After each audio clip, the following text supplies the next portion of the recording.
Thanks, Leslie. Congratulations, sir. All right. Well, it fits in the cup holder. Yeah. So I'm going to go with it now.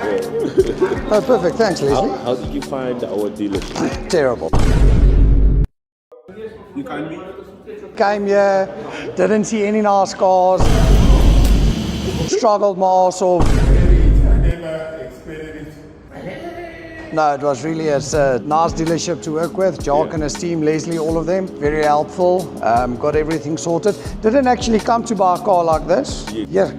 But it's a mooi car, but ended up leaving with it. So got a couple of good salesmen here. Got a good deal on the trade, and so yeah, I'm happy. Thanks for the service. Would you recommend the dealership? I would recommend the dealership for anybody that's looking for a fancy car. Yes. Because that's about what they sell here. It's not your normal Fortuner standing here. It's a bit of a different breed of vehicle here. So yes, I would recommend somebody to come here.